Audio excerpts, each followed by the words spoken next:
Werewolves. Party time! Ow!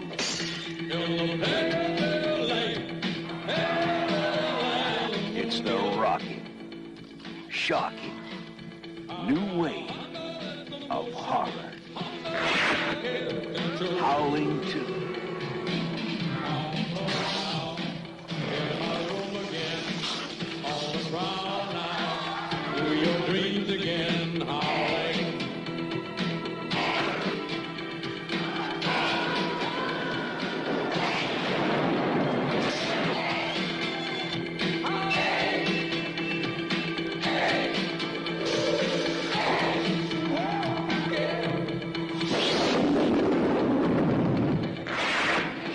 Howling II.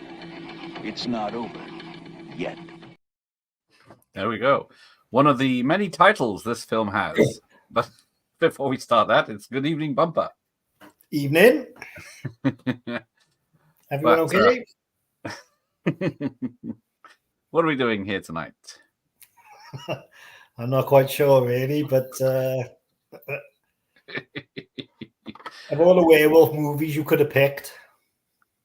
Well, I've just worked it out earlier. I've watched 50, 54, 55 this month so far, and this is one of the good ones. so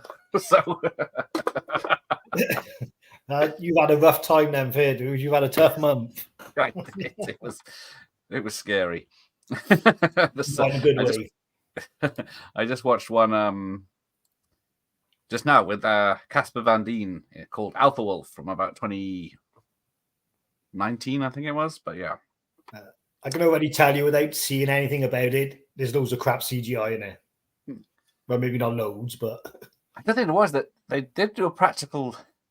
They did the old cut as he's transforming. So cut from this angle to this angle to this angle, and then but then it looks like a guy in a suit, a furry suit.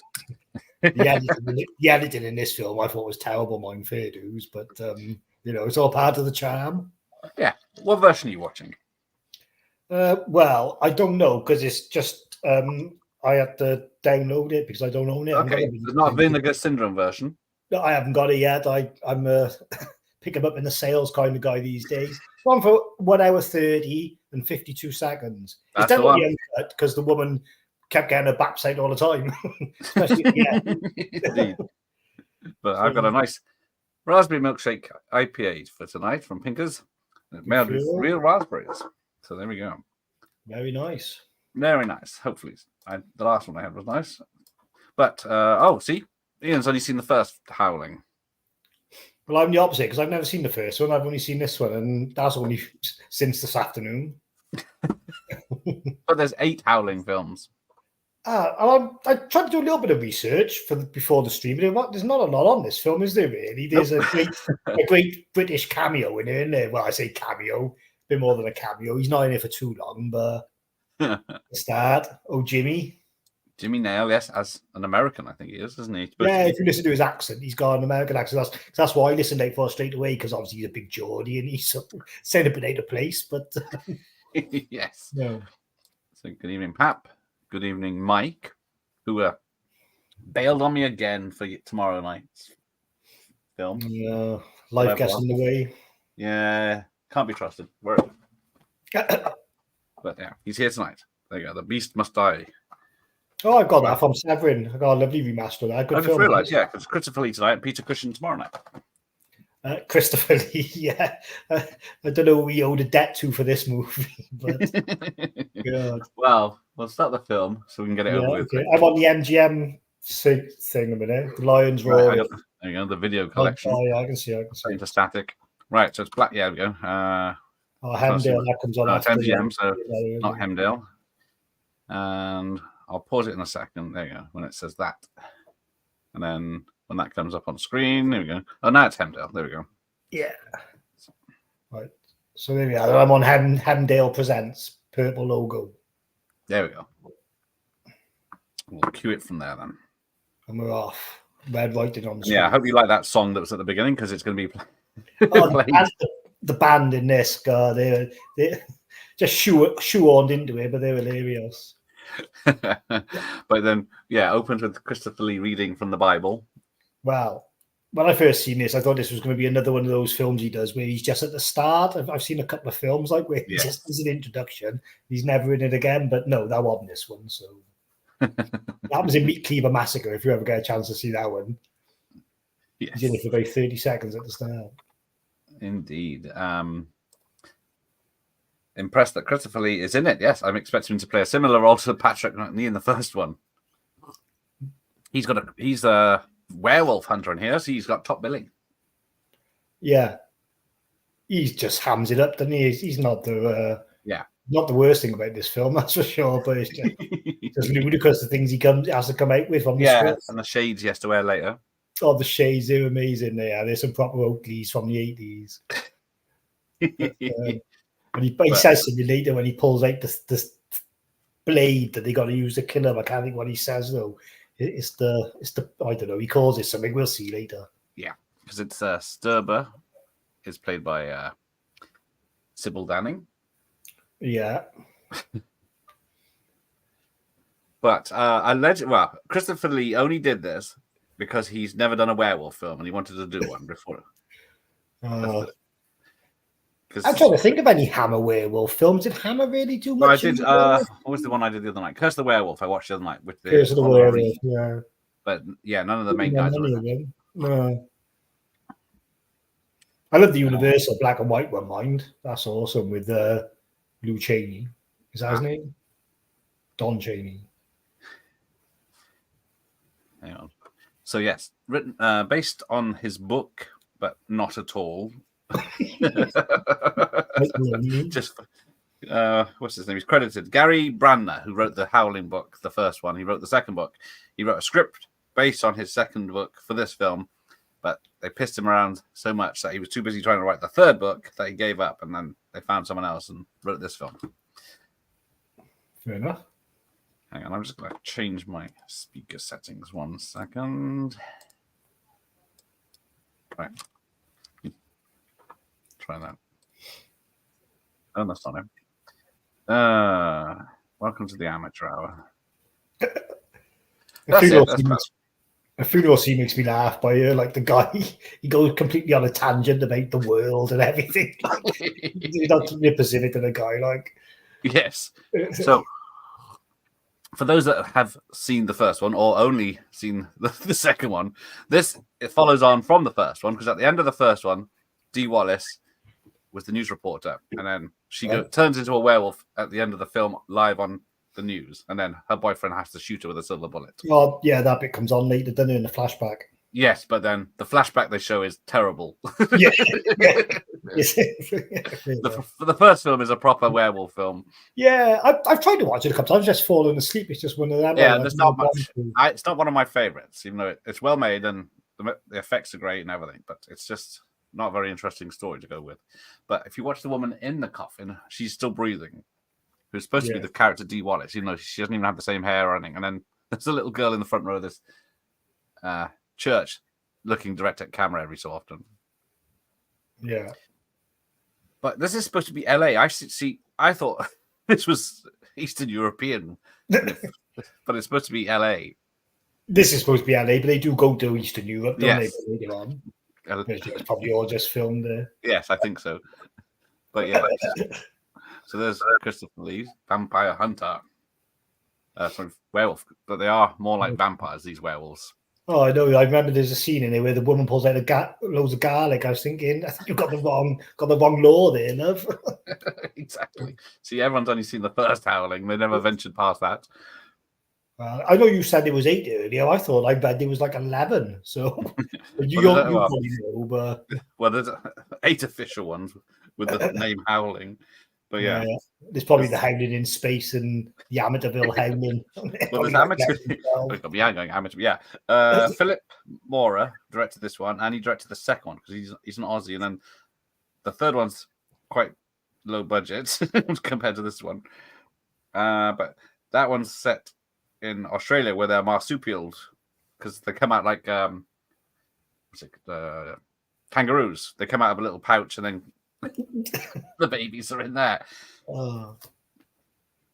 But I'm on it now. Now I've seen this one, I'll be trying to get my hands on you. Exactly. Well, Howling 4, the original Nightmare, is the closest to the original book. So they remade the first film, but closer to the book. If that makes any bloody sense at all. Well, it kind of does, yeah. But... they just rebooted it. And then got Howling 5, The Rebirth, which is just a whodunit, who's the werewolf. A group of strangers are in an ancient Hungarian castle, and one of them's a werewolf. But the whole series jumps around everywhere. Howling 6, which is from 1991, The Freaks, which is about a carnival owner who traps a young werewolf and includes it in his menagerie of inhuman exhibits. So very few.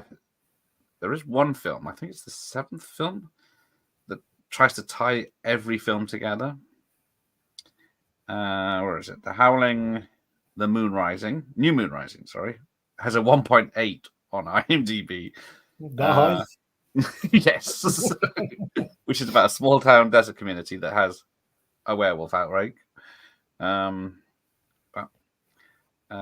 Which one's that? That's 6, 7, and then 8 is Howling Reborn, which is 2011. So it jumps about 20 years of being made. That one wasn't too bad, but that's more jumping on the Twilight bandwagon where a teenage outcast discovers he's a werewolf. Oh, there she is. So we get the punk rock song. We get her in a coffin because she's still a werewolf. And this random ass bloody punk band. Yeah, with the same song 8 times or something it is. And you get the full song the first time as well.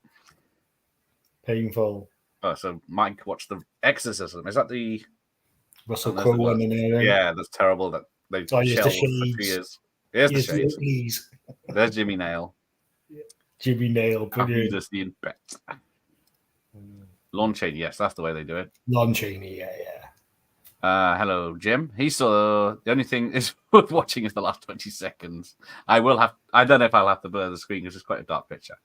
But also, the black lady in this is supposed to be the character from the first film, if anyone saw the first film. But the actress didn't reprise her role because she was upset by the first film because they showed a lot of her, if you know what I mean. Yeah. She was supposed to be in darkness and shaded, but they decided the lighting sort of was too bright. Yeah, you saw a lot. But then, a bit at the end, by today's standards, pretty exploitative, really. It reminds me of Barbed Wire, where they made and just strip for 5 minutes for no reason. Only on the VHS. You get an extra uncut version. Yeah, it was just like this woman, the same scene of this woman flashing her boobs, which I wasn't complaining about, Mike. I know, but she's got a good set of boobs. But yeah, she was quite nice looking. Yeah. But yeah, Jim saw this theatrically. Yes, this is one, because what is this, 1985? I saw this trailer on so many videotapes that I was very interested because sexy ladies, it was mostly, it seemed to be a different trailer to the one I shown earlier. It was more about the VHS artwork. Now you've shown that picture. I didn't recognize it from any other artwork, but yeah. The one with the woman in the black. Yeah, because this is called Howling II. Then the Blu-ray release is called Howling II, Your Sister is a Werewolf. There's the other version that's called, Sturber, Werewolf Bitch. And then there's the whatever one I showed on the trailer earlier. I can't think what I said. No, I can't really. Nothing relevant to werewolves. But where they got a tagline, your sister is a werewolf, there's a bit in here in a minute in there, like where they really push it, like they say it about 3 times.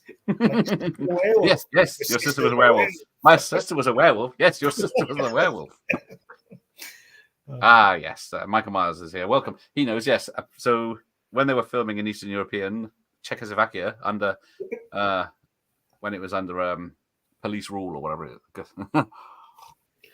They were shipped the costumes, but they turned out to be ape costumes from Planet of the Apes.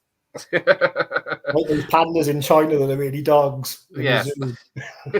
Exactly. Just like that. Oh, we're getting a transformation already. Look at that.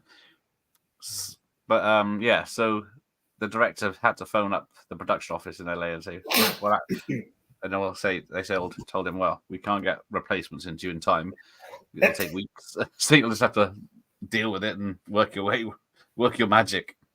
Well, at least they're both furry, I suppose. Well, exactly. They're not bad, actually. Could have sent them giraffe outfits. Yes. I guess they modified them slightly, but yeah. Oh, there's tits. I didn't have a chance to pause. But yes. Because I think in the Howling, the first one, wherever I put my tape, they sort of turn into werewolves when they get horny. As you do? Yeah. In this one, especially, they lean into that because it seems to be daylight outside here, and then this is where I was getting a bit thing with the editing. I couldn't tell, like, if it's supposed to be the woman attacking them, but it's just like terribly, the continuity is terrible, or she got people helping her, but it does turn out that there are others, don't there? So yeah, it's very odd. It's like you say, not edited very well. I don't know if they had the footage to use. So yes, there you go. I always think the most interesting about the Howling was the idea that the werewolf prowling on women in a peep show sex finish should have done the whole film as a gritty New York serial killer film.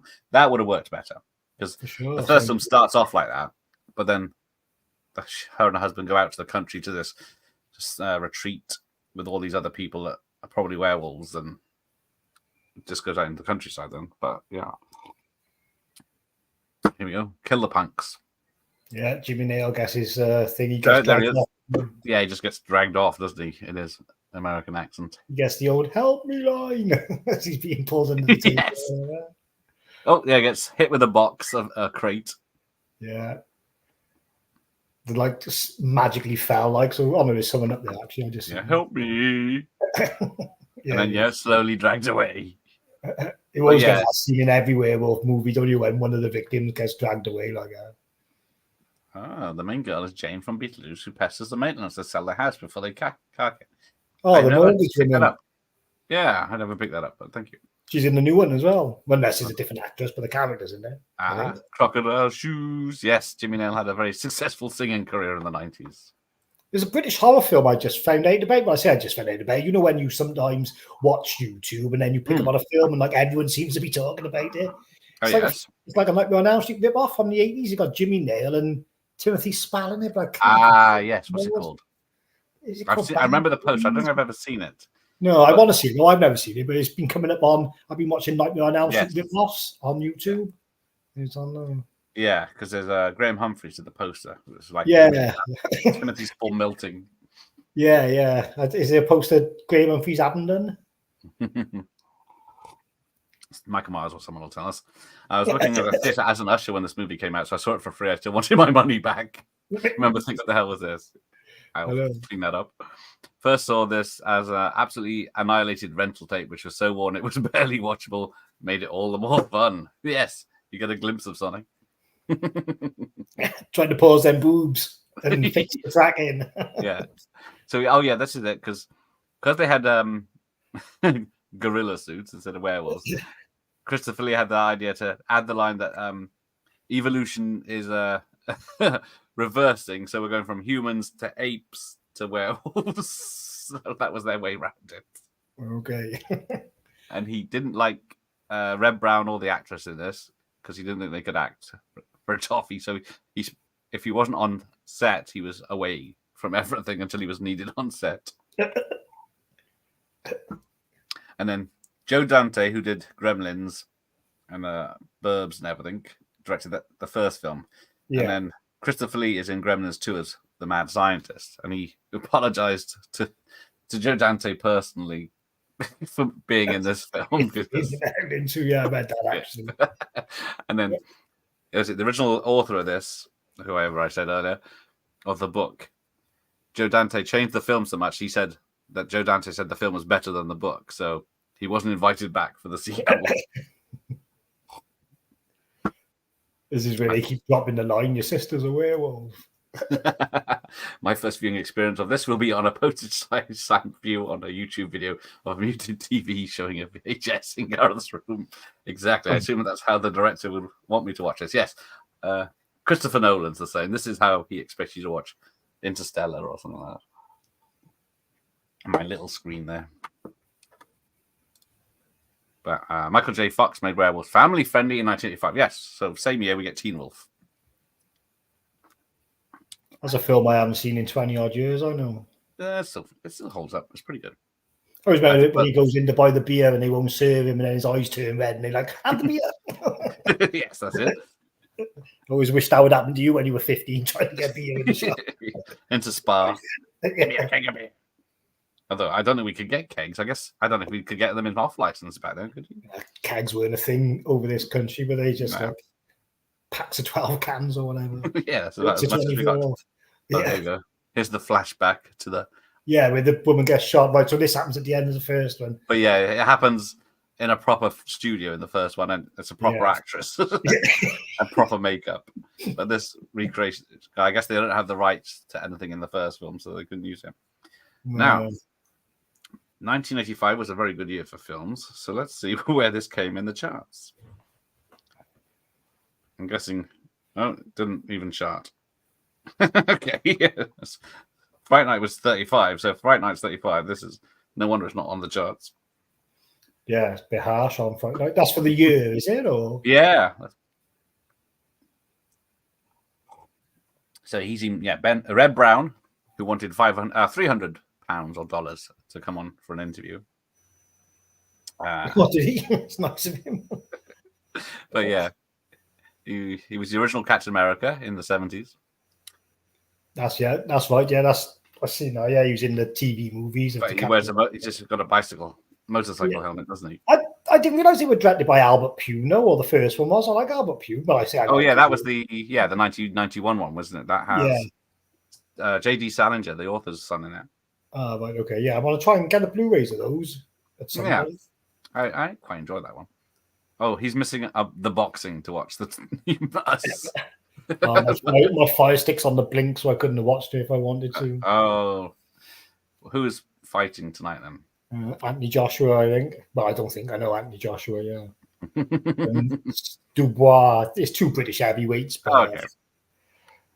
Well, I know Mike could take them, so just watch it on the replay. Yeah, after the 1 round knockout. I've never watched all of Howling 3. Remember renting and switch it off because it was absolutely shite. It is it's very Australian. So it's very Australian humor and horror, but it's like it's like shot on VHS by some look of it. But even the Blu-ray of this is cleaned up nice. There's nothing wrong with this. I'm not even watching the Vinegar Syndrome one, and the quality is fine. The production values are not too bad on it. It doesn't look awfully cheap or anything. No. It's just like the script could have done with a bit of tightening up and the editing. But what's the budget on this? So yeah, Czechoslovakia it was filmed in when it was under government rule. Oh yeah, Howling II It's Not Over Yet was the first title. Oh, right. And then this came out in France in August 28th, 1985. Then it came out in Detroit in the United States in December 25th, 1985. That's why it's not in the charts, because it didn't come out until July 1986 countrywide in the United States. Yeah, fair enough. And United Kingdom got it November 21st, 1986. That's why it didn't chart. So let's have a look at the charts that year then. I've look on 96. Yeah. It still might not make the list. Well, the thing is, you can't always judge it on the quality of the movie. Back then, people were just renting based on the cover art. That's exactly what I would have done. Yeah, exactly. So we probably have plenty of hits. Yeah, still not in the list. Stupid chart. Oh, sorry, I missed that. Somewhere around here is the music from Return of the Living Dead. Apparently, someone else mentioned that. Or to you earlier, Mike Myers, but who did the music? What did they do? I was supposed to looking at the bloody budget, which doesn't seem to be displayed. No, I don't see a budget listed. Kept it secret. On the wiki page, is it? Or no, I'm on IMDb, but if you've got the wiki page, quotes: breasts, that's the fuck. Define slipper. unintelligible. There's some quotes for you. But it does seem to... The weirdest thing later on is how people have to have special wax in their ears so they don't hear her howl and it blows your eyes out. Yeah, there's that good practical effects scene actually where the guy's eyes pop out. That was yes. Yeah, they got a bit better towards the end. I got to be fair, if you just don't mind that's what you're in for, the special effects. 2 million was the budget. Ah, there you go. And that was, I suppose, not bad for a horror film back then. No, it's pretty good back in the 80s. Yeah, because of the they were filming that punk scene. They had hundreds of punks turn up to be extras, and then the government and the police were very scared that they might have a riot, so they had to make them all leave after they finished filming 3 at a time, so they couldn't go out as a gang. Start fighting in the street. Trying to take back the country. Anyone remember Vampire Motorcycle film with Neil Morris? Yes. I remember that one. Yeah. I bought a Vampire Motorcycle. Yeah. Because, the bike goes out at night and kills people and then comes back next day. That's the guy from Men Behaving Badly, isn't it, Neil Morris? Yeah, it's pretty decent, that film. I remember seeing it a long time ago. When it's trying for a remaster. Yeah. Teen Wolf is the second best werewolf movie ever. Yeah, and it's not a horror. Oh, so here we go. There's always people seem to be in different stages of being a werewolf in this film.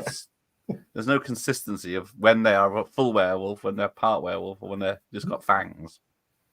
Funny in Teen Wolf when he turns into a werewolf playing basketball, and they just all just carry on playing basketball. It's just a werewolf. Never mind. That's how 80s it was. I don't know what my favourite werewolf movie would be. I suppose it would be an American Werewolf in London. That probably is the best of. There's one called Late Phases. Come out about yes, that was good. I saw that one. That's a good one. Yeah, set in a retirement village. Dog Soldiers is okay, but I don't quite love it like a lot of people do. And they got the new Wolfman coming out soon, actually, haven't they? Oh yes, the Wolfman, but modernized, but not for a modern audience. Yes, remember being young enough to find Teen Wolf quite scary. It's got its moments, surely. Yeah. I used to remember when I was a kid. It's the perfect mix of scary and horny. I'm guessing. After Teen Wolf 2,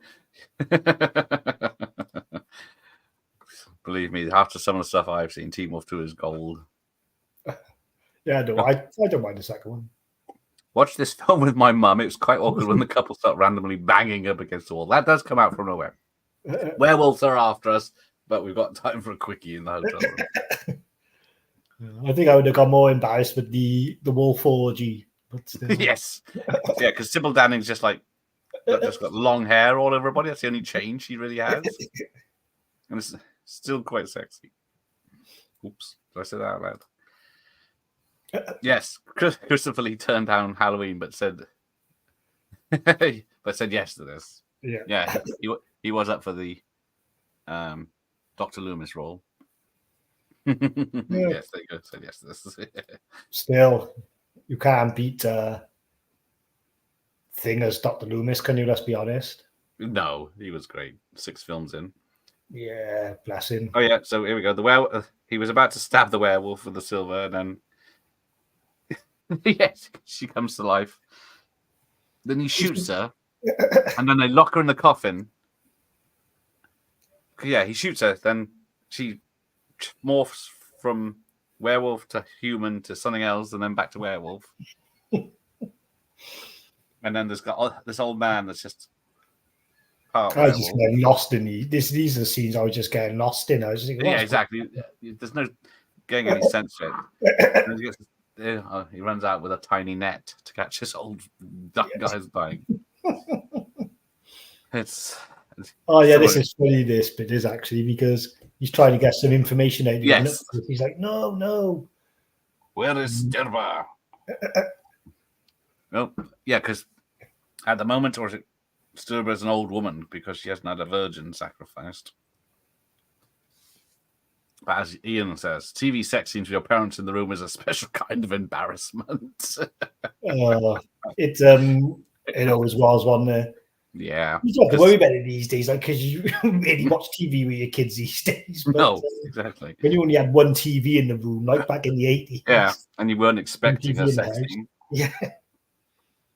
That's the worst. If you put on Basic Instinct, you should know better. But then if you're just watching something. No, I started watching, I watched it all, but what's the superhero show with John Cena? Peacemaker. Yeah, and there's a scene at the start of that where he starts banging a woman he meets in the club in the toilet. Yeah. And he just comes out of nowhere. And I sat there with my son. I was just like, oh my God. John Cena's ass like this. Yeah, that's it. $2 million according to Bing Copilot. Thank you, Ian. Yeah. Caught up on the chat. I usually choose videos on purpose which I know don't contain sex scenes. Yeah. So it's the ones that get by you. Thing is, when you love horror though and slashers, it just comes with the territory, doesn't it? Mike would have hated Lee in Halloween, he reckons, but yeah. Yeah, probably. Well, I say it's hard for me to. He would have been good, but different, wouldn't he? I found out earlier on Instagram that they considered the American rapper Tupac for the role of Mace Windu in Phantom Menace. He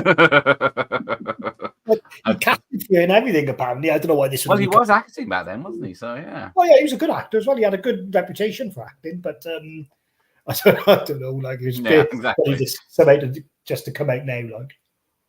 Yeah, so here we go. Where do we go to find Sturba? To the dark country. Yeah. But yeah, Transylvania. But yes, this is what's weird about this is, I thought we were in Transylvania for the first 30 minutes here because it's not looked like LA at all. I gotta be fair, man. If you're gonna go to Transylvania with anyone, it may as well be Christopher Lee because he's bloody been in every film he's ever been in, hasn't he? Yes. Him or Peter Cushing, you'll be well looked after.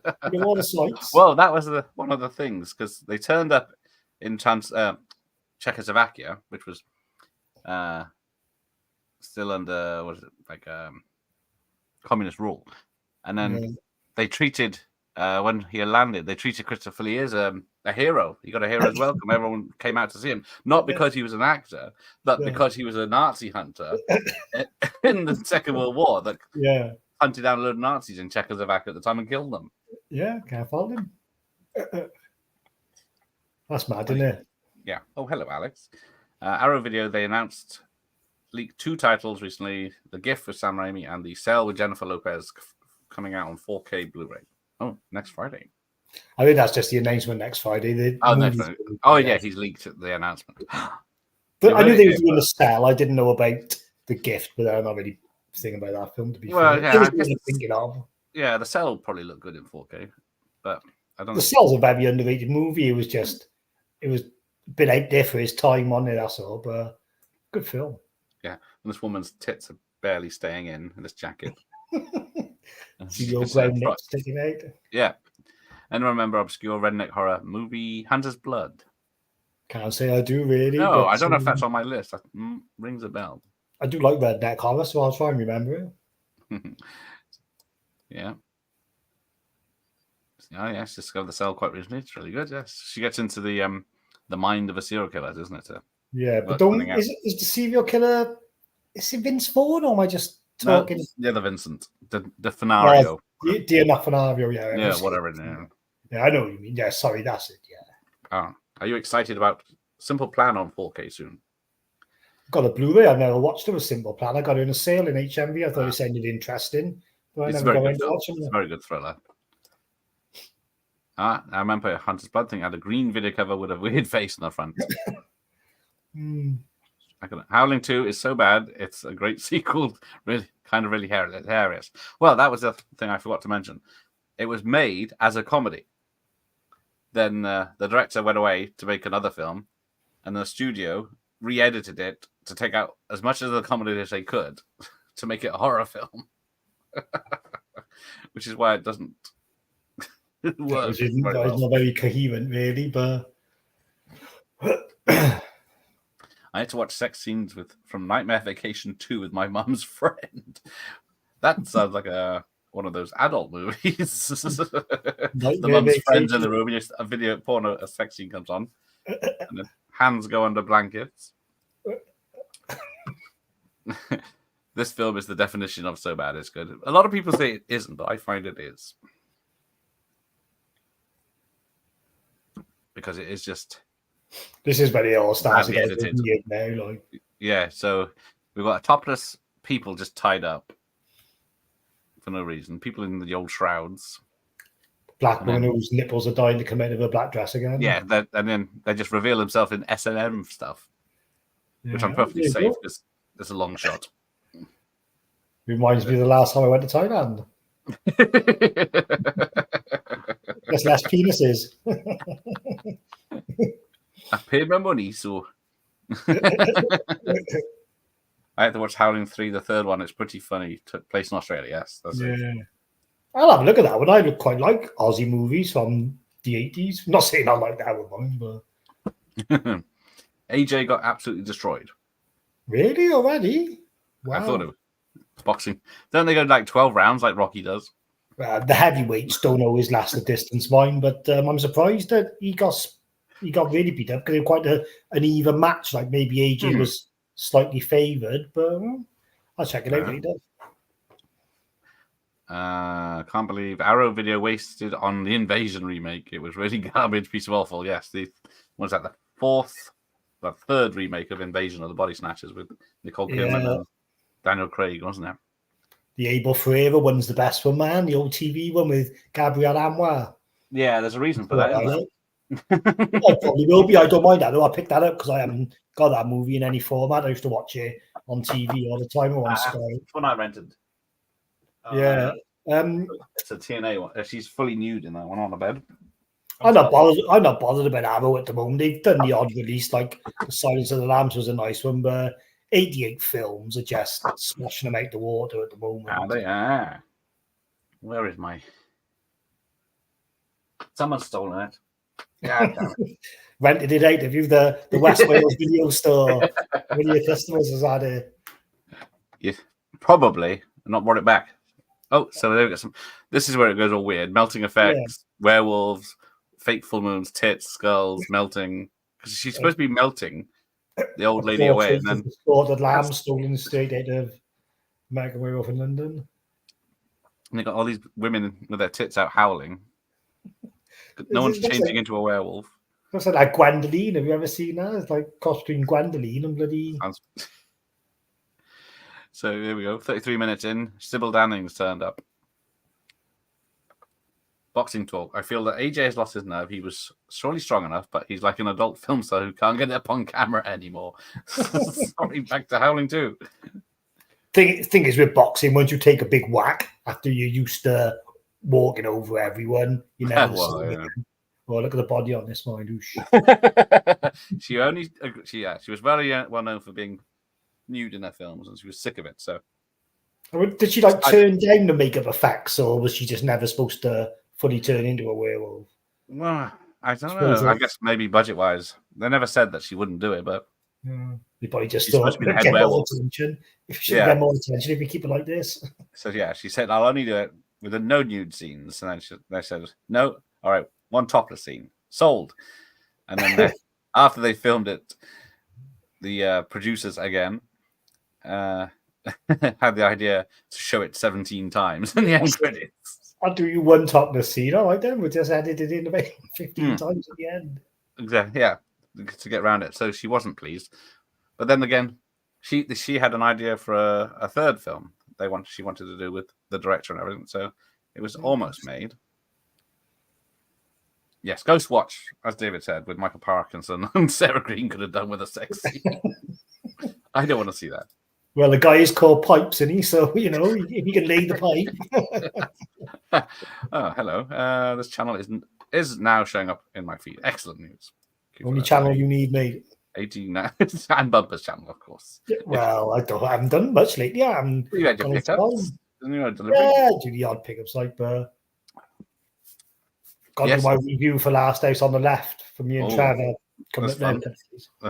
Yeah, that was a fun movie. Yeah. Oh, you people didn't tell me there was tits on screen. Sorry. I don't blame you. I blame the viewers because the VHS is ahead of us. Oh, fair enough. Yeah. Yes, Donald Pleasance was a World War II POW, and he used the rage to kill Isaac Hayes and escape from New York. He brought that memory. Hunter's Blood is on my watch list. It will be on mine as well. Watchers, yes. Corey Haim is a creature feature. Dog has a fight with a monster, yes. I do like Watchers. The sequel's not bad. Oh, shit. There she goes. Well, this is the Werewolf orgy. Oh, damn it. I think people saw that was a scene. That was a scene. Why not get the other one out? Right. Yeah. Oh, yeah. There we go. Hunter's Blood is great. Not really a horror, though. More like Deliverance. That's all right. I don't mind. Don't have to be horrors. It's got some exploitation vibes. I watched Breakdown with Kurt Russell earlier. That was a good one.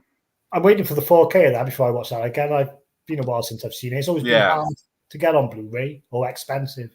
That's it. But Vince Vaughn is the cop in there. There's two Vincents. My mistake. Yes, in the cell. Denario is the killer. Vaughn's a cop. Yeah, he's a good actor. The one with the weird name, Dion Nofari or whatever. Yeah. Was it Full Metal Jacket, Men in Black? He's Kingpin. He's in a film called Chained as well. It's directed by David Lynch's daughter, I think. Here we go. So they pull up on our old lady in the street. They crash the car, of course, she's in the way. Then they go to help her, but then she starts turning into a werewolf somehow in daylight. So we get the spear or whatever it was called. Yeah, he's got some special knife, hasn't he? Yeah. The pickups. Silver, if it's just blessed. But this is the trouble. Werewolf movies do not have any set rules. I found that out a lot. Whatever happened to Gabrielle Anwar? Yeah, she was one of those that was everywhere at the time, wasn't she? Very pretty. Yeah. A lot of the 90s actresses disappeared, didn't they? Like Juliette Lewis was in everything, and then you didn't really see her much. She's back in stuff again now, mine, but yeah, same with Heather Graham. But then maybe it's the Hollywood ageist thing. Once they hit 30s. Thing is, some of them might make enough money to go off on their own things. They might not be big fans of acting. It seems like the best job in the world to us, doesn't it? But exactly. You've got families and stuff to be with. We just had the scene where there's a werewolf hiding in the back seat of this tiny car. Never would have noticed in the middle of the day. Yeah, just pops out, and then we've got Sybil Danning all hairy and nude, and then we get close-ups of her hairy breasts enlarging. Oh yeah, there we go. That's one name. Let me remove this for a minute, because then we get a threesome coming up. I use the werewolf orgy or the werewolf sex scene, whatever. This would probably be more awkward. She still looks fit, I should say, not fat. She has got a bit of makeup effects on that one woman. Oh God! Yeah, I hope her bush is not that hairy. Jesus Christ! It was the 80s. Yeah, I know. Jesus before the shaven ravers. Yeah. Oh yes, where's Leslie Nielsen spoof? Yeah, because he did Vampires and Exorcists. So he missed out, didn't he? Oh, the Garbage Pail movie is so bad. It's so good. Oh, I never liked that one. I only made it halfway through the last time I watched it. Me mind, but I'm looking to buy that media book of it, even though I know I hate the film. Just what I want for the collection, because why exactly? It's a bit of a cultural thing, wasn't it, back in the day, like. Yeah. Pipes was scary. He wasn't scary. He was sex stuff. That's it. One. The most mainstream film Danny ever did. It might be saying that, because I was still thinking she was in what was it? The sci-fi Star Wars ripoff, Battle Beyond the Stars, wasn't it? Oh, Battle Beyond the Stars. Right, yeah. She's plenty of cleavage, but no tits out in that one. Pipes of his glory. Surely a Ghost Watch party would be in order. We thought so. Maybe next year, because I'm doing Elvira for this Halloween. Oh, fair enough. That's another film I haven't seen, Elvira and The Haunted. The Haunted Hills. Yeah, that one's not as good as the original. Oh, that's the sequel, is it? Haunted Hills? Yeah, that was the 90s sequel. Yeah, they were 80s. Elvira, Mistress of the Dark. Mistress of the Dark. That's what I was thinking. But I'm doing... in 19... Well, in the 80s, she was on MTV on Halloween night and did a show, like a 5-hour show of where she'd introduce music segments and then watch a film. Well, introduce a film. So I'm doing that. I cut out all the music, so we just got her introductions, and then was it Night of the Living Dead? Oh, Happy Days. Oh yeah, it's one of my favourite films. But, my favourite Romero zombie film. Because I've got the. Oh yeah, where is it? Oh yes, the lovely Doctor Impossible sent me this DVD box set. Nice. Yeah, tidy. I've only got Day of the Dead on VHS, and it's a retail. Clown House, director by Victor Salva, was a really bad movie because the director. Yes, we won't go into what he did. Yeah, Garbage Pail movie is horrific. It is. It's. I mean, what the hell is going on here? We've got the weirdos at the hotel. Very nice hotel, though.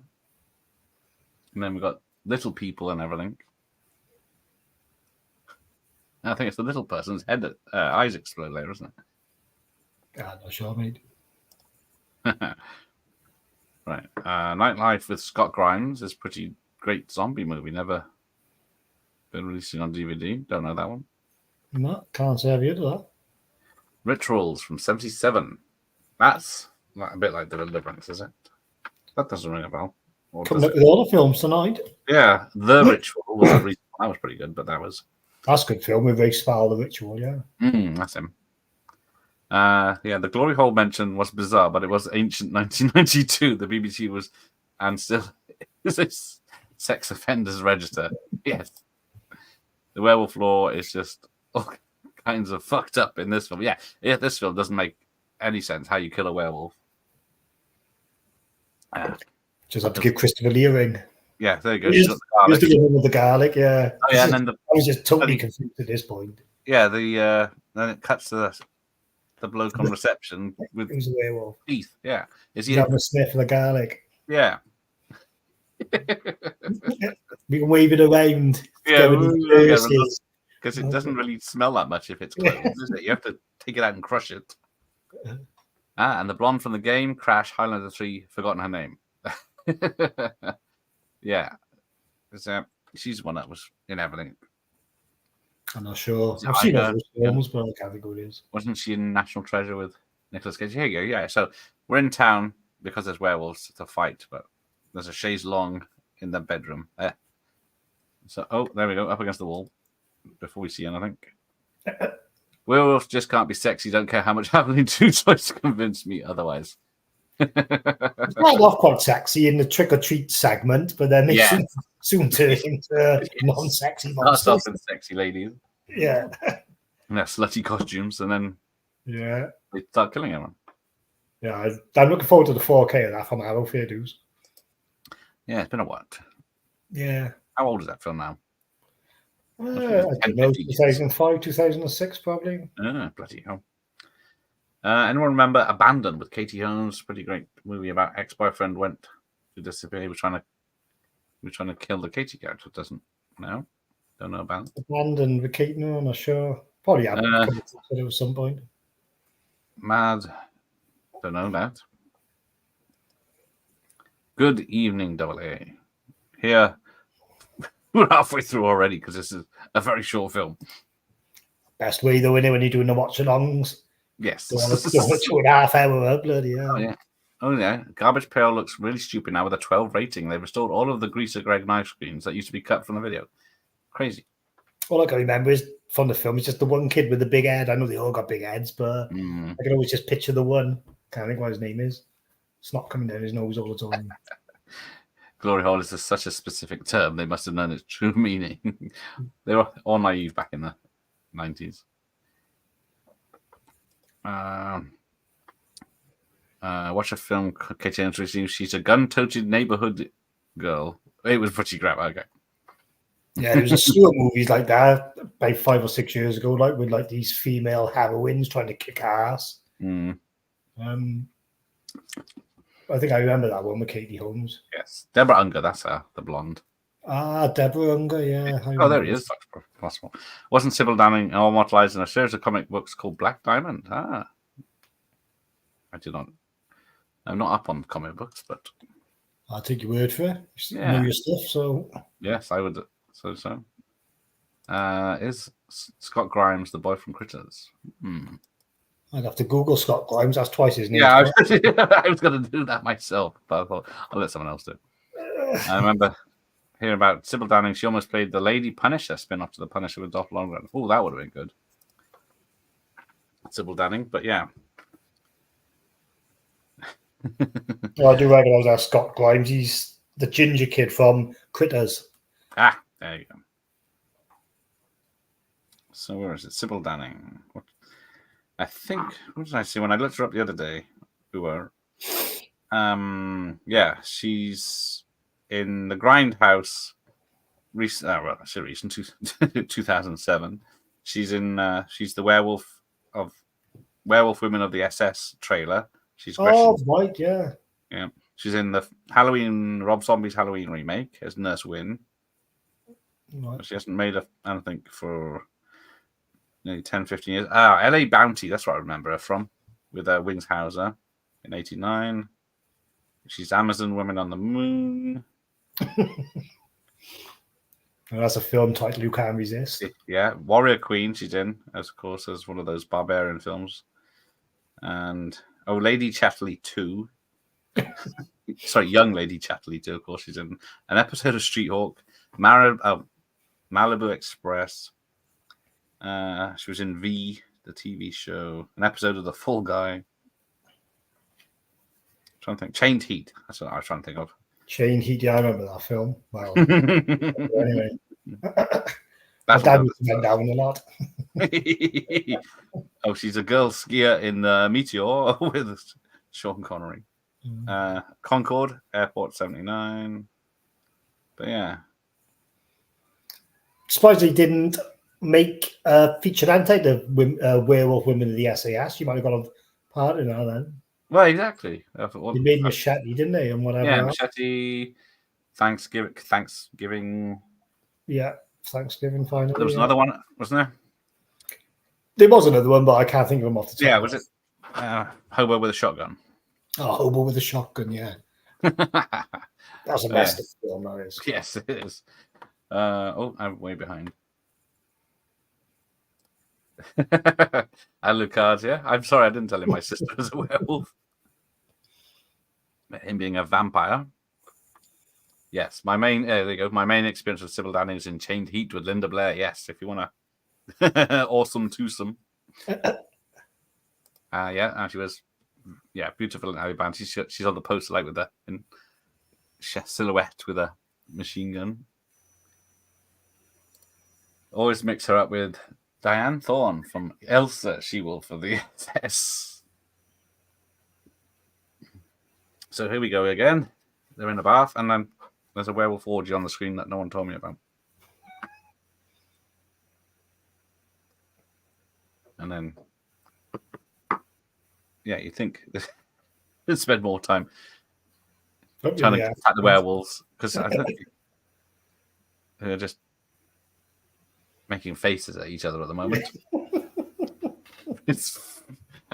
I'd love to hear the direction for that scene. Oh yeah, he's polishing his gun in bed. I should. And that's not a euphemism either. Sybil is saucy. Yes, she is lovely. Standing out in the 80s as a blonde woman is John. Oh boy, the first Howling movie was the best. Yes, if you're grading werewolf movies, the first Howling of the Howling series, the first one is the best. The sequels got worse. Yes. I think there was one year I watched all 8 in like a week. That was and worse. Yes. I think I'd rather turn into a werewolf than watch all 8 of them. Yes.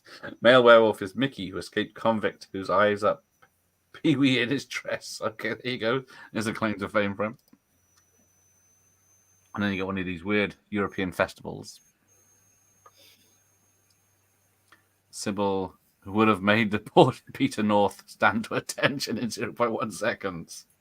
Peter North. I bet there's not many people who know who that is. No, I have no idea who that is. You might have to explain to everyone. He's just a famous American porn star from the 90s. Yeah. Sybil Danning. Swing. We will not judge women on their appearance on my channel. We're calling it tits. Well, you might now, but I will. Yeah, who has, apart from me, seen all the sequels? Definitely not me this time. Yeah. Oh, so Al gave them a shot. Much time wasted. No need to censor hairy wolf boobs. Yes, I don't think you can pick up the hairy wolf boobs. Yes, very. Oh, Peter North and his North Pole, exactly. Disgusting. Peter North was the man back in the day. He was. I don't think he's been done for anything, has he?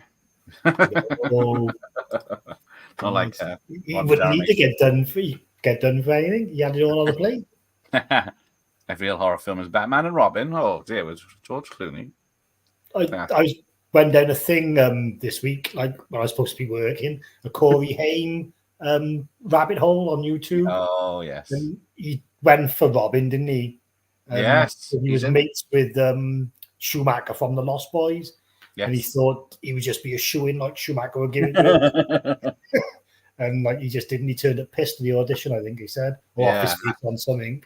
He was obviously, and he's probably a bit old and out of shape, but he is in the film. He's one of the bikers. Oh, right, okay. Well, that's probably why he buttons him up. You can't see him. I don't think. I think he's either wearing a helmet or he's in the background. The original movie, Hello, Sister Fred, was a take on the whole invasion of body slashes, but done with lycanthropes as a society being taken over by something very supernatural. That sums it up. But yeah, got this bit here where they've been at this bloody festival for the last 10 minutes.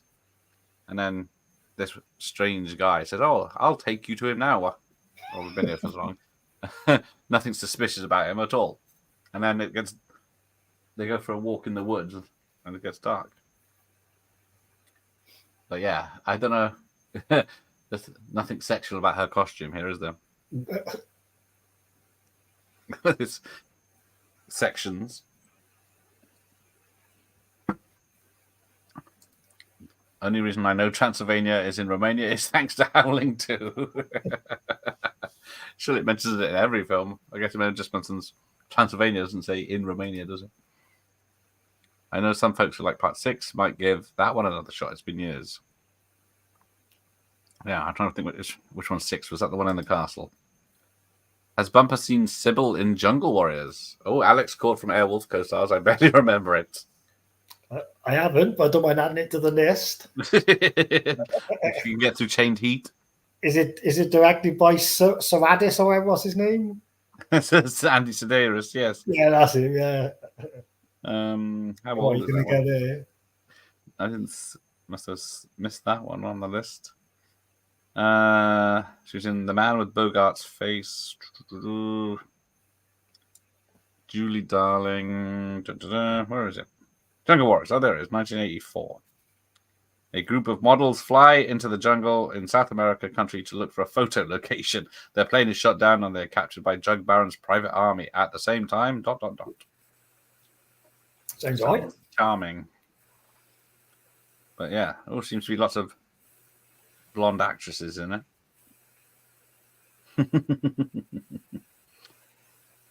But yeah, Panther Squad was good. May have to. Oh, and she's in, was it Private Lessons? Oh, it's a comedy in it, Private Lessons. I remember that one. Is that a skiing film? No.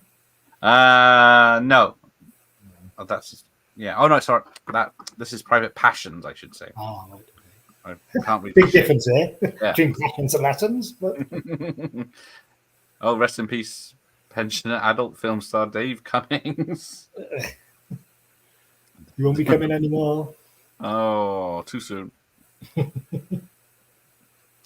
Part 6 is pretty terrible too. That one should be on late night TV over here in the UK for some reason, even though none of the others got shown. Yes, I don't remember any of them being shown.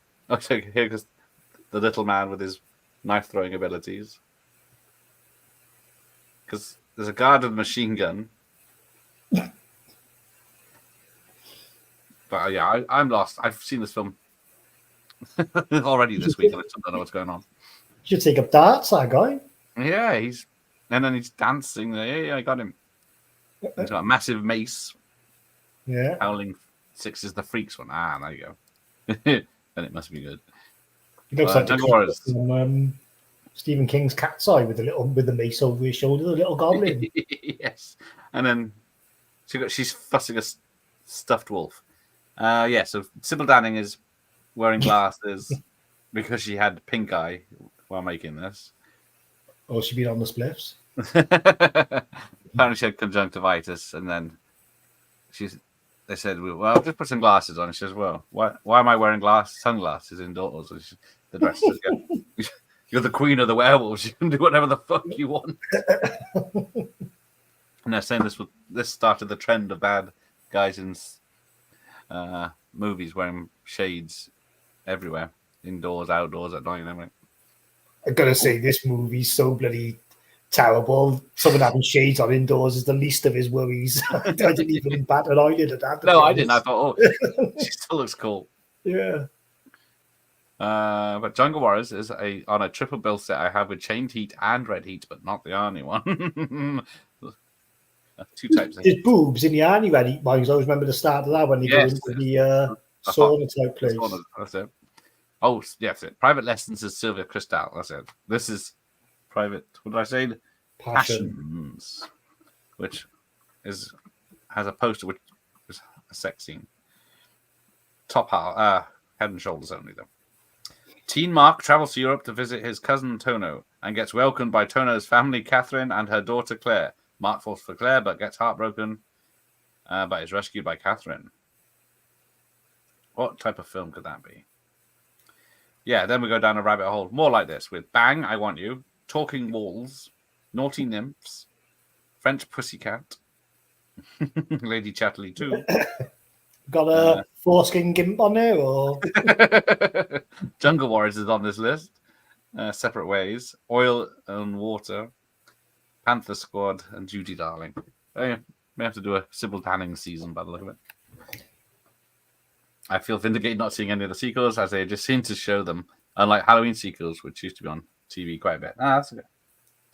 I'd be more familiar with the Howling movies if they were on TV back in the day, because I used to be one of these stay up till 4 o'clock in the morning watching horrors all the time. Yeah, I was always late. Some of the stuff I've seen on BBC Two over the years, like yes, those used to have good ones on. Yes, I was reading that on Jungle Warriors that Dennis Hopper got fired from it because I think he was arrested by the Mexican police. But I was just reading, but yeah. Here we go. So she's got this, yeah, he's probably a weekly occurrence back then. Yeah. She's got this staff with this big rubbery bat on, and then she's doing this noise that she's doing that apparently can travel distances, but only certain. Doesn't kill everyone, only seems to be killing people that are after her and then don't have wax in their ears. These must be the monkey suits now where they're running through the woods and the guys. I was thinking that. So yeah, this woman has been walking like for hours. It's pitch black and she's got a torch from somewhere. Stay burning for a while. Yeah. Cheaper than electric. Yeah. He says, yeah, keep going this way. Look, there's a full moon and a lover's moon. So he takes her all the way here and waits till she asks him, "Are you sure we're going the right way?" And then I suddenly feel hungry. And then here comes the little man whose eyes are about to pop out. Oh yeah, this is a good bit of practical effects work by you. I gotta be fair. It is. I can appreciate it anyway. And there's another bit towards I can't think what it is, but there's another good bit. Yeah, it's surprising. It does get a bit. It's the little short guy, is he? Whose eyes get popped out? I think so. It's hard to tell. There's a few of them helping her, but I think he's the one rolling around in pain. It's hard to tell because it's all dark. Oh, I know.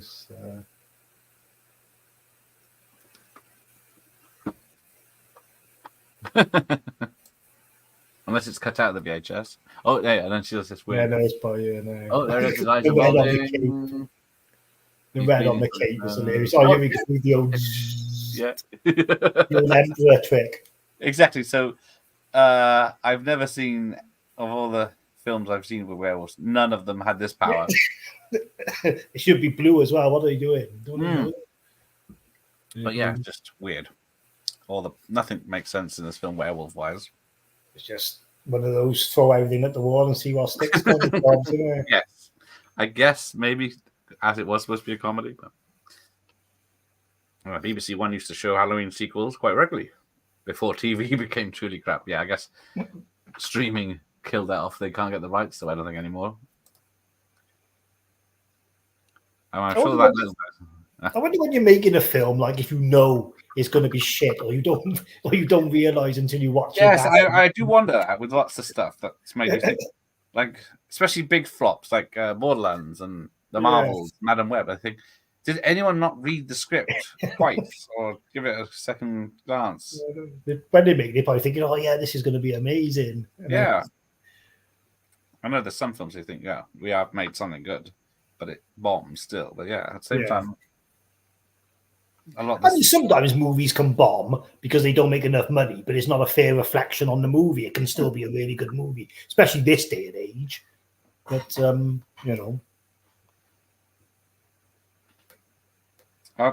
now I see this picture of Annie the main woman in it, Annie McMonroe. She does look. Yeah, I see her as Beetlejuice now.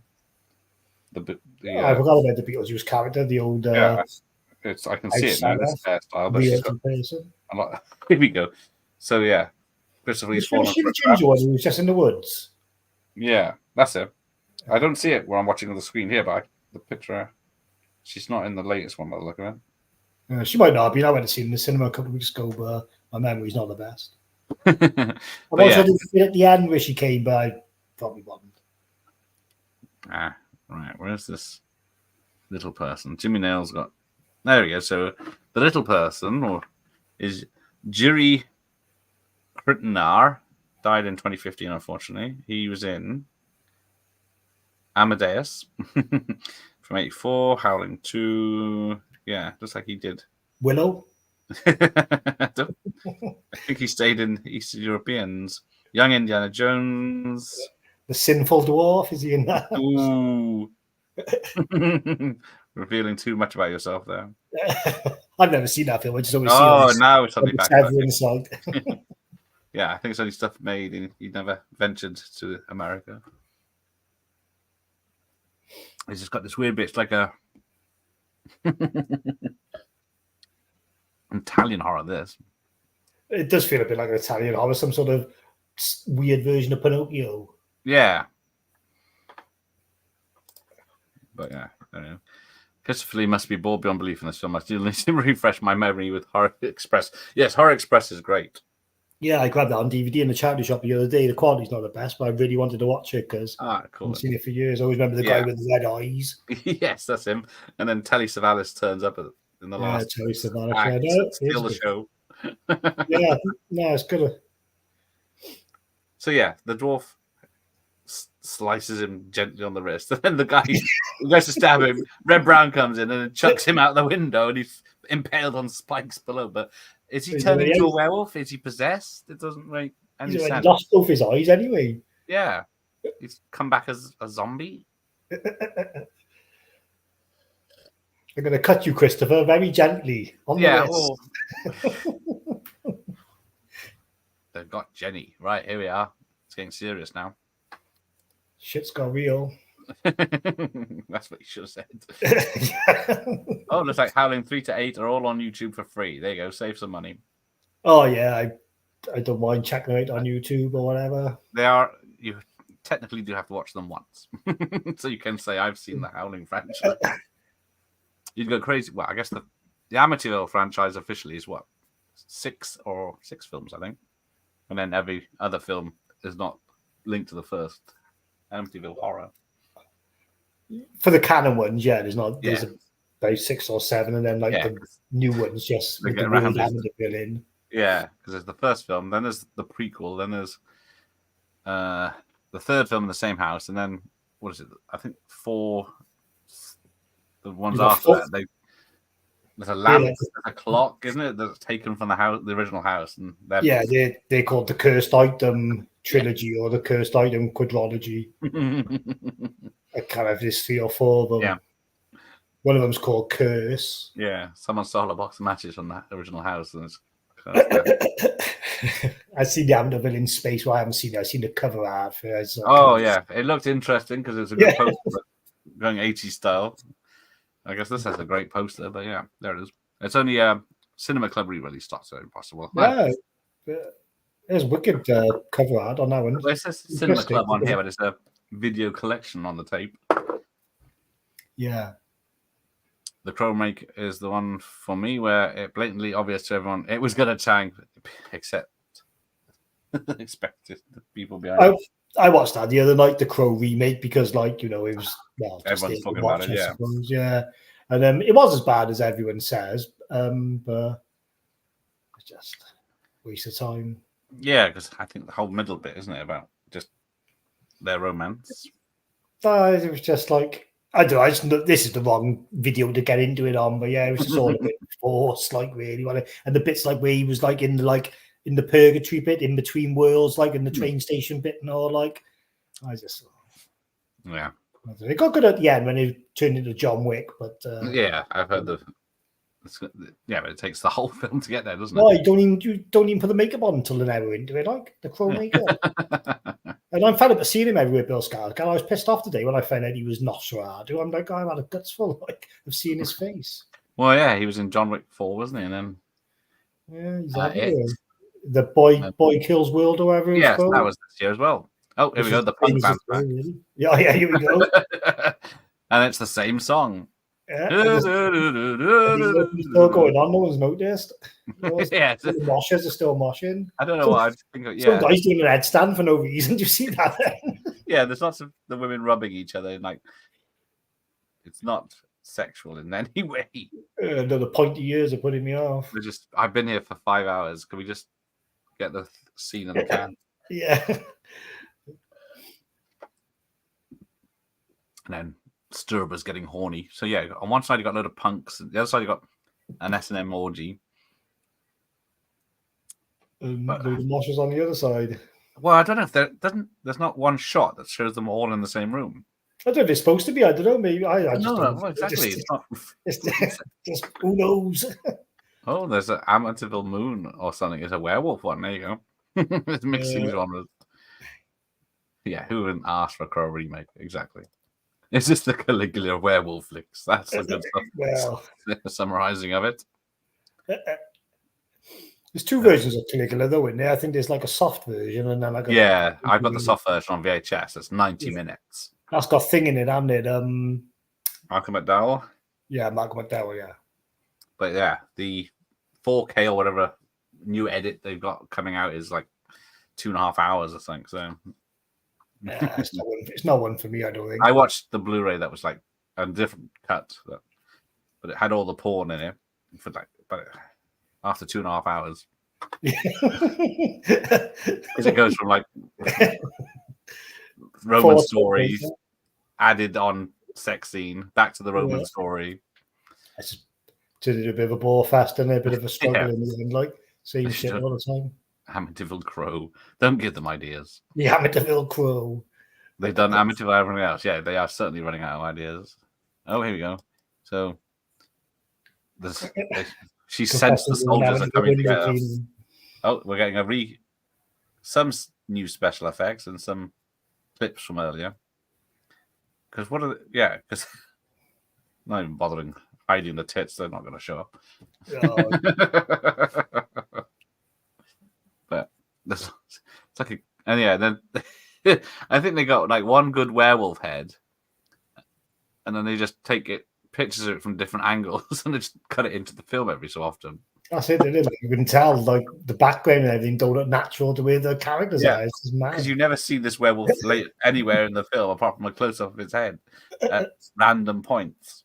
Probably stock footage from a bloody another werewolf movie altogether. Yes, and then there's what looks like yetis in the woods. Yeah. Carry on, Amityville. Confessions of an Amityville. Yeah, see? Do the British versions.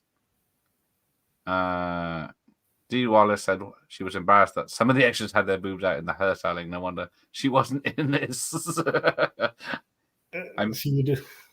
Fingers crossed I will be speaking to her at some point later this year. Oh, Dee Wallace. Hmm. Yeah, Ivy. Yeah, hopefully she said yes. Well, my publicist. But yeah, of course, she's done Cujo and Howling and all sorts of horror films. So she's she's in convention now. She's in ET as well, isn't she? ET, yeah. They're the ones you want to. The ones who go on the convention circuit, they're the ones you want to hit up because they're the ones who are more for the fans, really. Yeah. Like. Trouble is, they're just always doing conventions, so it's hard to get hold of them. Yeah. I heard Eli Roth's doing a few YouTube interviews here and there. I don't know if you got his contacts, like, but you know. Trouble is, I only know I'm not a fan of his Hostel films. That's the thing, like, and then most people shit over his movies, so they don't really want it on the show. But Thanksgiving was good, wasn't it? Whatever. I still need to watch that. It's been a year. I still haven't seen it, so I'm waiting for this Thanksgiving now. Yeah, I don't mind Eli Roth, man. I gotta be fair. I do agree with you. The Oscar movies are a bit thin, but I thought Cabin Fever was alright when it came out as well. I remember everyone being blown straight by it. Yeah, it worked out well. Of course, he just did Borderlands. Oh, he started directing Borderlands and then did something else. I haven't attempted Borderlands. It was never he didn't finish filming it, and then they got someone else. Called J.J. Abrams in to finish it. Not J.J. Abrams. It was the guy who finished Justice League. He's persona non grata now in Hollywood, isn't he? Yeah, the ginger guy who done. Josh Whedon. Yes, Larry's here. Werewolves, not swearwolves. Exactly. Attacking the swearwolves. I still struggle with Amityville: The Possession, although I find it the best one out of the entire series. Yes, it is. It's. I can never forget that film. I seen that too young an age, Amityville 2, for the brother to be sleeping with his sister. But have you not seen the sister? I just remember the mother screaming at him, "What have you done with your sister?" I was about 7 when I seen that. It's never left my head.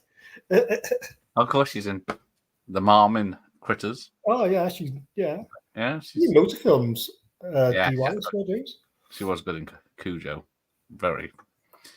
Yeah, in Cujo, there we are, yeah. She's good in that. Amityville 2 is the scariest, but the darkest in subject matter, yes.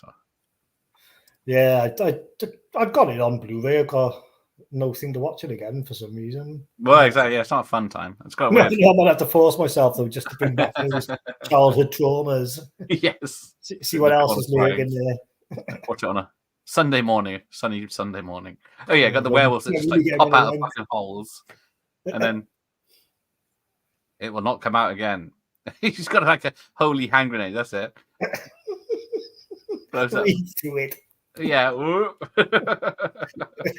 And then it just keeps intercutting like werewolf shots, just a picture of the suits and in a black background. It will not come out again. But yes, Thanksgiving's awesome. I haven't heard good things. Roth's attempt at a cannibal movie revival was garbage. Oh, Green Inferno. That's another. Yeah. I don't like the cannibal films either. They're definitely not for everybody. They're not my favorite of the video nasties, to be honest. But I prefer the old exploitation revenge movies. But the Green Inferno's not very good. There's a weird bit at the end as well, like it's full on CGI, but this woman, she's back at campus in school, and this guy's face turns all funny. Oh. At the end, like it's like a jump scare, just out of nowhere for no reason. It doesn't make any sense. Amityville does Aberdare. I won't have you having Aberdare. Oh God, I think I'd rather spend a night in the Amityville house and go on a night out of Aberdare. Nah, I'm only joking, man. Oh, there you go. So yeah, they shoot these people that are supposed to be werewolves. There's a quick cut of a werewolf head that obviously isn't the same person that's just fallen over dead. But I guess that's how they got around the monkey faces. Oh.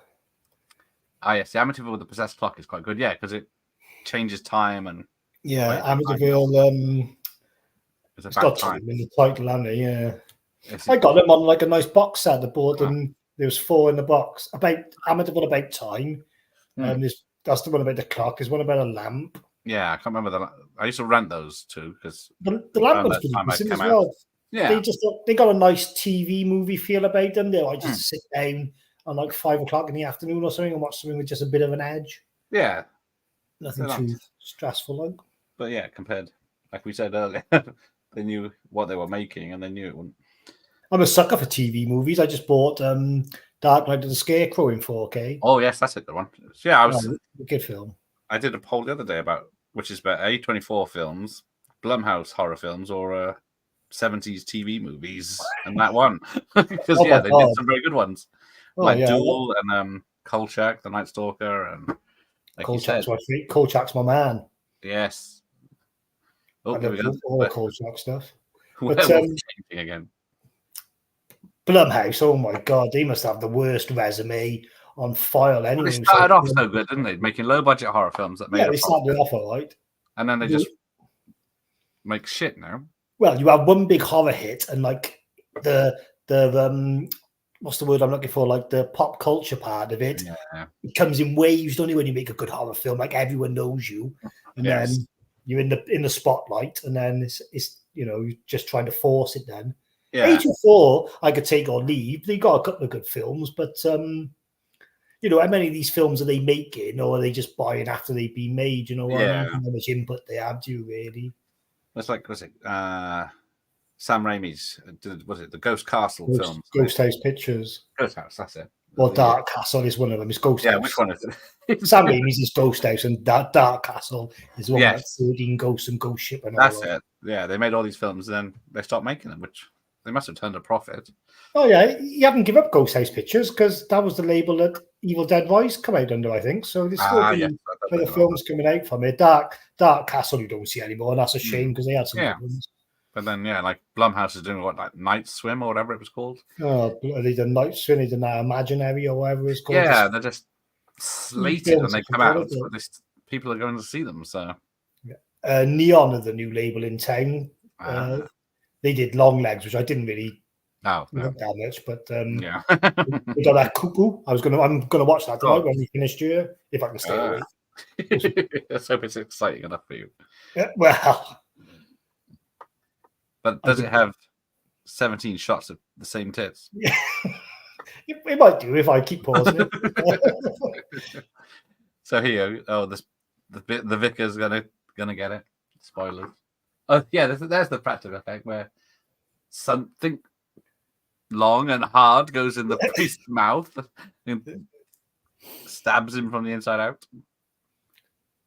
Look, he's sneaking up on a werewolf with a fucking old battle axe, and then announces himself. And then this bat creature comes alive. That's it, off her staff and attacks his face, and sticks its thing down his neck while he's trying to grab his crucifix. Nice. Oh yeah, this was the other bit I was on about with. I thought the effects are pretty good. Yeah, they did try, bless them. When I was sneaking up on her, I wouldn't have made any noise, but I wouldn't have been able to resist pinching her ass. So that's how I would have got caught. Yeah, well put, bitch. Yeah, so this bat thing, and then just kills him and got a BJ off him. Yeah, sticks its tail down his throat. Yeah, whatever takes your fancy. Yes, I'm not judging anyone. She got a walk in those trousers, mine, haven't she? Well, they're not trousers, are they? Whatever you call them. Yeah. His eyes roll them. Yeah, I know. I hope she was comfortable. And then got the other woman's chained up and covered in blood. It makes it look like a full-on bloody slasher movie. And then the guy comes running in as a werewolf, but he's got, you can see it's the Planet of the Apes costume. Yeah. He's just got big teeth. That's about the only difference. That's terrible, isn't it? Oh, Dee called Larry baby at Frightmare. Oh, there you go. Super nice lady. Yes. Because I watched 13 Fanboy the other day, the film she's in. It was made with a lot of the Friday the 13th people from the 80s. Yeah, I'm aware of that film, 13 Fanboy. I haven't seen it, but I know it's like a satirical thing. It's not bad. It's got Corey Feldman in it. It's got anyone that's been one of the major parts of one of Halloween 1 till 8. Yeah. Corey Feldman. Yeah, he's gone off the deep end. Yeah. I think he's a rock star now. I don't know what he thinks he is. He thinks he's a cross between Michael Jackson and bloody. Yes, he does do the dance and the gloves Prince. and everything, doesn't he? Yeah. But really, he looks more like bloody. Looks more like Freddie Jackson. Dr. Impossible saw Caligula at cinema. I was piss bored. I still find it fascinating that people flock to the film with admiration. Yeah, I do wonder what people see in it, apart from the TNA. Yeah, it's not my scene, really. Erotic dramas. Not for me. McDowell is great in it, going batshit crazy, but yeah. Apart from that, and all the other. He's another Loomis, isn't he? He plays Loomis in the Rob Zombie Halloweens. Yes. There we go. So turns out, Sturb has been alive for like 2,000 years or something. And then, but Christopher Lee is her brother. So is he immortal too? And then they kill each other with an embrace in a minute. Because, he goes already wreck. And then I couldn't work it out what was happening. Speaking of great soda, I once watched I Spit in the Grave with my parents too, the uncut version, thinking it was a standard horror, awkward, bloody hell. I'm surprised they talked to you after that. Bloody hell. I love I Spit on Your Grave, but I certainly wouldn't watch it with company. Yeah. Here comes the old magic powers again. Yeah, what the hell is this? Back to watching Star Wars. Yeah, what powers does she have? I don't understand anyway. Caligula needs to be watched in its hardcore messed up version before they tried to make it an actual film out of it. Pure car crash enjoyment. Yeah, that prosthetic was rough. Way too many close-ups, yeah. And then she turns into an old woman. Then she turns... It's like The Shining. That's his dress. Yeah. So she's there doing her magic, and she's there as the old woman not doing magic. That orange glow that you see around Christopher Lee, that's what happens to tramps when they drink special brew. Keeps them warm for the night. Yeah. And then, she's possessed him, or she thinks she has, and then he holds her.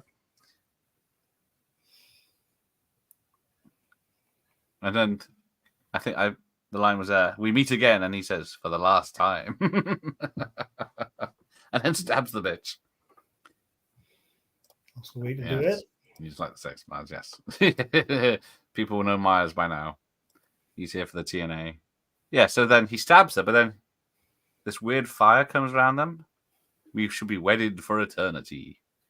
And then they turn into real fire, where it's obvious it's two stunt people, and the bat's hiding in the mouth of the bloody dead priest.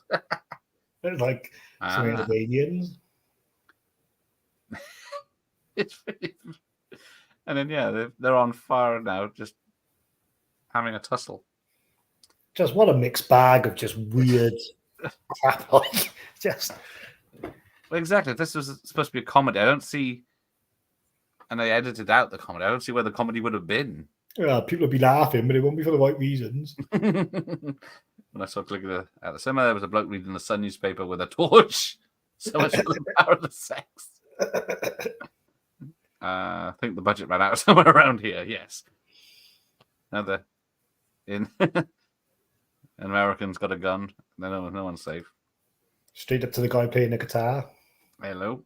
Turn the blue artist. Yeah. Sybil's Howling II times 18. Yes. We are at the end. So this is a stock footage of LA. They're back in LA. The punk band is playing. And they all lived happily ever after. Well, do they? Because this is a weird ending. So I didn't notice that before. There's 4 silver bullets on the I can see the table, and now it's Halloween. They got 1 decoration up, and they live in flats, but there's a trick or treater. They got more bullets than Halloween decorations. Didn't lead it because he had never been in a werewolf movie. That's what I heard. Well, Lambo, an upside down frying saucepan. Oh, there you go. Oh, it's got a skeleton. Watch it. Yeah, so we get this is probably the best effect in the whole film. This kid's mask. Because is he a werewolf? Is he a kid with a mask? And then he disappears into he disappears into the room next, the flat next door, and then they knock on the door. to talk to the person, and it was an old priest, and he says, "There's no children here." So if you know what happens, answers on a postcard. I like a good old ambiguous ending. Yeah, the werewolf makeup in Teen Wolf looks more realistic than the one from what I can see. Yes, the Teen Wolf makeup is very good. But yes, as Michael J. Fox doesn't even like that film. Especially when it's making you saying, "I'm making a werewolf movie," and Steven Spielberg's filming Back to the Future down the road. There's no children here, my child. So I don't know what this doesn't seem to be even setting up anything, does it? I'm a bachelor and live alone. Why would there be children here? I'm a bachelor.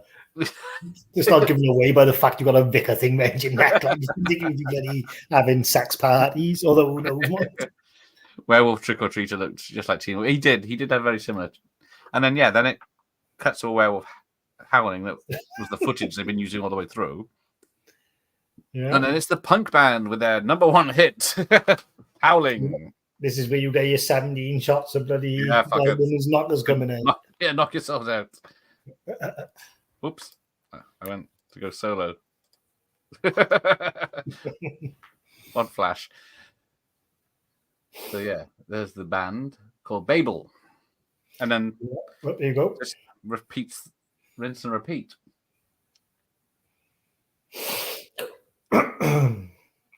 There's the American priest, the Moon Devil, whoever that is. I don't know how you're supposed to know who these people are when they didn't have any names. Grigor, Fred Francis, and yeah,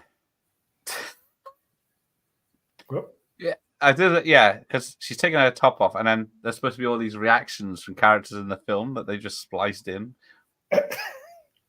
Clever. It's very clever. Yes, it's genius. Sorry. Young girl, priest again. Girl in punk club. All right, I was gonna put the music up, but it's on headphones, so you can't hear anyway. Ah, there you go. See, the ambiguous ending is just as powerful as the one in the thing.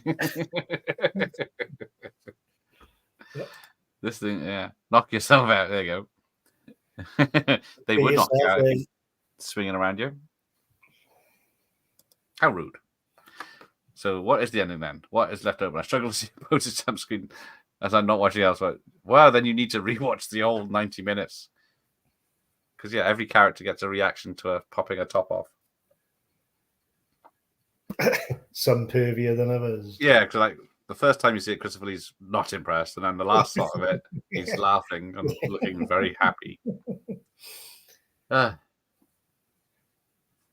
So yes, if anyone knows, because they never carried on to this, because yeah, they went straight to Australia for the next one. Straight to Oz. Get some kangaroo werewolves. Yes, yeah, the marsupials. Because sometimes they have names, these films, sometimes they don't. But if you check out the trailer, if you want to see what the Howling 3 is like, because that'll be 2 minutes too much for anyone. Jesus, how long is this? Yeah. I had to turn it off in the end. I got bored of looking to him. Yes, it's ridiculous to say. Got bored of looking at Sybil Danning's tits.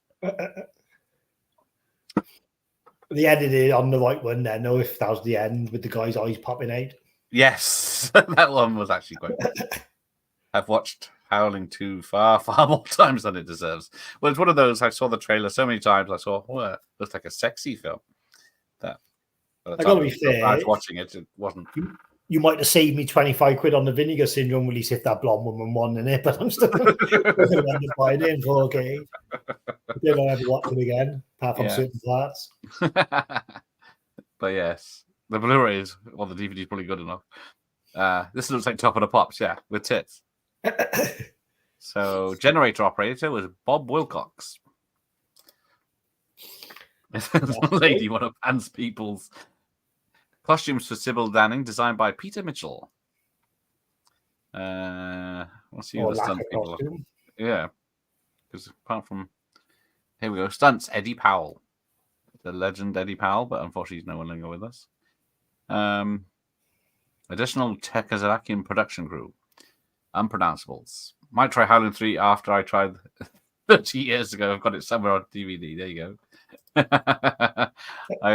If anyone does watch the sequels, I do want to know your opinions. And there's the video collection logo. Yeah, mine's still going. Mine is for credits. Yeah, I got it. Yeah, that went quicker. But they go a bit faster, I guess. Don't they? In the VHS, like completion guarantee was Film Finances Limited. You can get the soundtrack to this. Banging. The events are fictional, apparently. That's 1984, no? Yeah. See, Howling 3, yes, it is. I don't know if they mention how they got to become werewolves, but it's not as unrelated as Halloween 3. I think they're all the same universe, because I think it was Howling 6 or 7 does try to connect all stories together. Because 1 and 2 are connected. Then, unfortunately, 4 is a remake of 1. But then it doesn't continue the story from there. But you mean they didn't want to remake number 2?